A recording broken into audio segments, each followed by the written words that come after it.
গেছিলাম। I was a minister, I have experience. ওত অনুষ্ঠানে যারা শপথ নেয় ক্যাবিনেট কর্তৃক তারা আগে অবহিত হয়। আমি ক্যাবিনেট কর্তৃক অবহিত হই নাই, জেনেই গেছি, আমি ওত নিচ্ছি না, অর্থাৎ আমি সেখানে আমন্ত্রিত অতিথি। অ্যাজ এ সিনিয়র মোস্ট আমাদেরকে সামনের সারিতে বসতে দিছে, আমরা বসে রয়েছি চুপচাপ, আমাদের বসতে বলছি, জোর করে বসি নাই, কেন জোর করে বসতে যাব?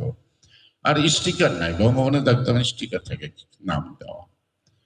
তো কিছুক্ষণ পর প্রটোকল অফিসার, হয় বঙ্গভবন নাই কোনো ভবনের হবে, আমার পিছনের সারিতে, তারা কিন্তু মন্ত্রী, তখন ও লোক জানতো না এরা মন্ত্রী হবে, আইসে বলতো যারা মন্ত্রী তারা সামনে বসেন, যারা মন্ত্রী নন তারা পিছনে যান।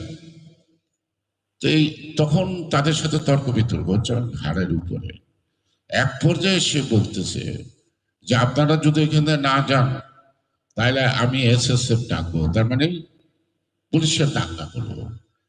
কত বড় ননসেন্স হইলে এরকম একটা অনুষ্ঠানে এই শব্দ ব্যবহার করতে পারে। তখন আমি আস্তে করে উঠে চলে যাচ্ছিলাম, যাওয়াটাই স্বাভাবিক।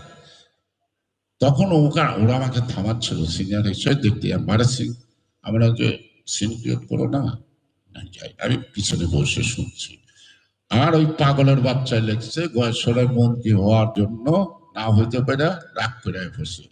আরে রাগ করে আসতে হবে কেন? আমি জানো তো আমি মন্ত্রী হব না, আমি জানি, আমি না গেলেই তো পারতাম, আমি না গেলে তো কোনো মহাভারত অশুদ্ধ হইতো না। সেই কারণে বলবো মিডিয়ারা স্বাধীন হন, কারো চরিত্র হনন, কারো ইজ্জতে হাত দেওয়ার তার সঠিক কাজ না।